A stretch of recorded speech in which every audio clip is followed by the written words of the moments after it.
नमस्कार मित्रांनो, जर तुम्ही सोनं खरेदी करण्याचा विचार करत असाल किंवा तुमच्या घरात आधीपासूनच सोनं असेल, तर ही बातमी तुमचं नशीब बदलू शकते आणि तुमचा मोठा तोटा वाचवू शकते. कारण देशातील सर्वात मोठी बँक, रिझर्व्ह बँक, स्वतः एक धक्कादायक इशारा देत आहे. सोन्याचा फुगा तयार झाला आहे आणि हा फुगा आता फुटण्याच्या टोकावर आहे. हो, तुम्ही बरोबर ऐकलत. आजपर्यंत तुम्ही फक्त ऐकलं असेल की सोनं वाढतच जातं. सोनं म्हणजे सुरक्षित गुंतवणूक. पण आता हीच गोष्ट तुमच्यासाठी धोका ठरू शकते आणि या व्हिडिओमध्ये आपण पुराव्यासहित जाणून घेणार आहोत. सोन्याचा हा बुडबुडा नेमका काय आहे, तो का तयार झाला, किती मोठा झाला आहे आणि सर्वात महत्वाचं, तो कधी फुटू शकतो. म्हणून आजचा हा व्हिडिओ शेवटपर्यंत नक्की पहा. कारण शेवटी मी तुम्हाला अशी माहिती देणार आहे जी तुमचे लाखो रुपये वाचू शकते. मित्रांनो, ही कोणतीही अफवा नाही, ही कोणतीही सोशल मीडियावरची फेक बातमी नाही. ही माहिती थेट रिझर्व्ह बँकेच्या रिपोर्ट मधून आलेली आहे. रिझर्व्ह बँक, जिला आपण बँकांची बँक म्हणतो, जी देशातील प्रत्येक नोट छापते, जी संपूर्ण अर्थव्यवस्थेवर नियंत्रण ठेवते, त्या बँकेनेच सोन्याबद्दल मोठा इशारा दिला आहे. आणि हा इशारा साधा नाही, तर 60 वर्षांच्या अभ्यासावर आधारित आहे. 1960 पासूनचा अभ्यास काय सांगतो? डेटा. रिझर्व्ह बँकेच्या मॉनिटरी पॉलिसी कमिटीने फक्त 5-10 वर्ष नाही, तर तब्बल 1960 पासून आजपर्यंतचा डेटा अभ्यासला. हो, 60 वर्षांचा इतिहास. या अभ्यासातून एक धक्कादायक गोष्ट समोर आली. 1960 ते 2023 पर्यंत सोन्याचे भाव नॉर्मल ट्रेंड मध्ये होते. म्हणजे वाढ होती, पण ती स्थिर आणि नैसर्गिक होती. पण डिसेंबर 2023 नंतर अचानक सगळं बदललं. डिसेंबर 2024 मध्ये सोन्याचा भाव होता सुमारे 76,000 रुपये. पण अवघ्या एका वर्षात डिसेंबर 2025 पर्यंत तो थेट 1,40,000 पोहोचला आणि इथेच थांबला नाही, तर जानेवारी 2026 मध्ये सोनं 1,80,000 रुपयांपर्यंत गेलं. इथेच सुरू झाला धोका. ही वाढ पाहून अनेक लोकांनी शेअर्स विकले, म्युच्युअल फंड मोडले आणि सगळे पैसे सोन्यात टाकायला सुरुवात केली. कारण त्यांना वाटलं सोनं कधीच खाली येत नाही. पण इथेच सर्वात मोठी चूक झाली. रिझर्व्ह बँकेने आपल्या रिपोर्टमध्ये स्पष्ट शब्दात म्हटलं, सोनं सध्या बबल टेरिटरी मध्ये आहे. सोप्या भाषेत, सोन्याच्या किमतीचा एक फुगा तयार झाला आहे. जसा साबणाचा बुडबुडा मोठा होत जातो आणि एक वेळ अशी येते की तो फुटतो, तसंच काहीसं आता सोन्याबाबत घडत आहे. आता प्रश्न पडतो, आरबीआय एवढ्या खात्रीने कसं सांगतंय? तर यासाठी त्यांनी एक खास फॉर्म्युला वापरला. नाव थोडं कठीण आहे, right tail augmented Dickey Fuller test. पण घाबरू नका. सोप्या भाषेत काय, तर हा फॉर्म्युला तपासतो की एखादी गोष्ट तिच्या खऱ्या किमतीपेक्षा जास्त महाग झाली आहे का. धोक्याची पातळी म्हणजे 95%. या टेस्टनुसार सध्या सोनं 95% रिस्क लेवलवर आहे. याचा अर्थ धोका आता खूपच वाढला आहे आणि बबल फुटण्याची शक्यता खूप जास्त निर्माण झाली आहे. आता सर्वात महत्वाचा प्रश्न, हा फुगा तयार झाला कसा? यामागे सर्वात मोठं कारण आहे जागतिक राजकारण.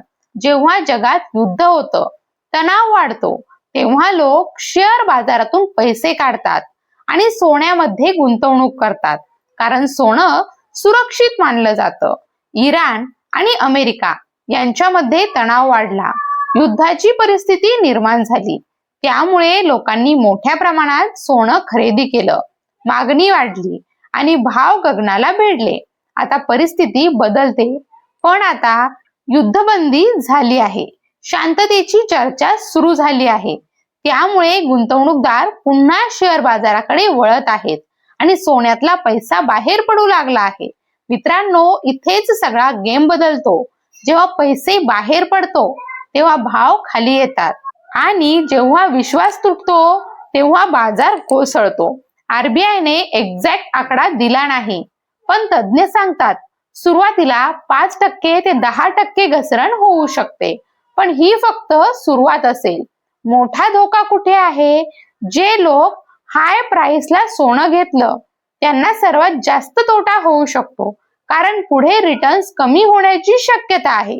मित्रांनो, आतापर्यंत आपण पाहिलं बबल कसा तयार झाला आणि धोका किती मोठा आहे. पण आता सगळ्यात मोठा आणि महत्वाचा प्रश्न, हा सोन्याचा फुगा नेमका कधी फुटणार? तर मित्रांनो, तुम्ही लक्षात घेतलं असेल, आरबीआयने सगळं सांगितलं, पण एक गोष्ट स्पष्टपणे सांगितली नाही, ती म्हणजे एक्झॅक्ट तारीख. आता तुम्हाला वाटेल, इतका मोठा अभ्यास करून देखील तारीख का सांगितली नाही? तर यामागचं कारण खूप महत्वाचं आहे. बाजार हा कधीच ठराविक तारखेला चालत नाही. तो चालतो लोकांच्या भावनांवर, भीतीवर आणि विश्वासावर. जेव्हा लोकांना वाटतं भाव अजून वाढतील, तेव्हा ते खरेदी करतात, आणि जेव्हा वाटतं आता घसरण होणार, तेव्हा ते विकायला सुरुवात करतात. आणि हाच क्षण असतो जिथे बबल फुटायला सुरुवात होते. आरबीआयच्या रिपोर्टमध्ये एक गोष्ट अगदी स्पष्ट लिहिली आहे, सोनं सध्या अत्यंत नाजूक स्थितीत आहे. मोठी घसरण केव्हाही होऊ शकते. आता पुढे भरमसाठ वाढ होण्याची शक्यता ही खूप कमी आहे. तज्ज्ञांच्या मते आता सोन्याचे भाव सतत वर जाणार नाहीत, तर ते 5% आसपास वर खाली होत राहतील. पण कधीही अचानक मोठी पडझड होऊ शकते. मित्रांनो, आता एक महत्वाचा मुद्दा समजून घ्या. सोन्याचे भाव फक्त भारतावर अवलंबून नसतात, ते पूर्ण जगावर अवलंबून असतात. शांतता, सोनं खाली. जेव्हा युद्ध होतं, सोनं वाढतं. जेव्हा शांतता येते, सोनं खाली येतं. आता इराण आणि अमेरिका यांच्यातील तणाव कमी होत आहे. शांततेची प्रक्रिया सुरू झाली आहे. गुंतवणूकदार काय करत आहेत? मोठे गुंतवणूकदार हळूहळू सोन्यातून पैसे काढत आहेत आणि ते पुन्हा शेअर मार्केटमध्ये गुंतवणूक करत आहेत. इथेच मोठा बदल होतो. जेव्हा मोठे लोक पैसे काढतात, तेव्हा मार्केट खाली येतं आणि मग छोटे गुंतवणूकदार घाबरतात आणि ते देखील विकायला सुरुवात करतात आणि मग मोठा क्रॅश होतो. आरबीआयने 1960 पासून डेटा अभ्यासला आणि एक गोष्ट स्पष्ट झाली, जेव्हा जेव्हा असा बबल तयार झाला, तेव्हा तो फुटल्यानंतर किमती पुन्हा मूळ पातळीवर आल्या. सध्याचा भाव टिकणार का? सध्या जो 1.5 लाखाच्या आसपास भाव आहे, तो कायम टिकणार नाही, कारण तो नैसर्गिक वाढ नाही, तर बुडबुड्यावर आधारित वाढ आहे. मित्रांनो, आता प्रश्न आहे, तुम्ही काय करायला हवं? पहिली गोष्ट, घाई करू नका. तुमच्याकडे आधीच सोनं असेल तर ते लगेच विकण्याची घाई करू नका. सोन्याची किंमत कधीही शून्य होत नाही.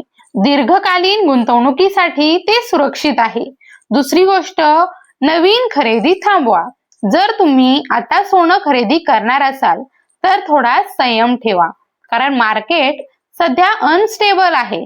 तिसरी गोष्ट, स्टेप बाय स्टेप गुंतवणूक. एकदम मोठी रक्कम टाकू नका, थोडी थोडी गुंतवणूक करा.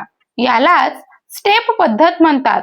यामुळे भाव पडले तरी तुमचं नुकसान कमी होईल. चौथी गोष्ट, पर्यायांचा विचार करा. फक्त सोन्यात पैसे टाकू नका. काही पैसा market, share market, mutual fund यामध्ये देखील टाका. पाचवी गोष्ट, डिजिटल गोल्ड, SGB. भौतिक सोन्याऐवजी डिजिटल गोल्ड किंवा सोव्हर्जिन गोल्ड बॉन्ड्सचा विचार करा. यामध्ये अतिरिक्त फायदे देखील मिळू शकतात. सहावी गोष्ट, अफवांवर विश्वास ठेवू नका. सोशल मीडियावर जे काही दिसतं ते सगळं खरं नसतं. नेहमी अधिकृत माहितीच पहा. सातवी गोष्ट, डायव्हर्सिफिकेशन. तुमचे सर्व पैसे एकाच ठिकाणी गुंतवू नका, वेगवेगळ्या ठिकाणी गुंतवा. हाच मार्ग सर्वात सुरक्षित आहे.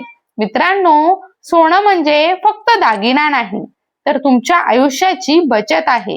म्हणून कोणताही निर्णय घेताना विचारपूर्वक घ्या. आता मला कमेंटमध्ये नक्की सांगा, तुम्हाला काय वाटतं? सोनं 1 लाखाच्या खाली येईल का? तुमच्याकडे सध्या सोनं आहे का? आणि तुम्ही ते विकणार आहात का? हा व्हिडिओ तुमच्या मित्रपरिवाराला नक्की शेअर करा, कारण एक छोटीशी माहिती कोणाचा मोठा तोटा वाचवू शकते. तुम्ही पाहत आहात खबर लाईट, जिथे मिळते तुम्हाला सरळ, सोपी आणि कामाची माहिती. धन्यवाद.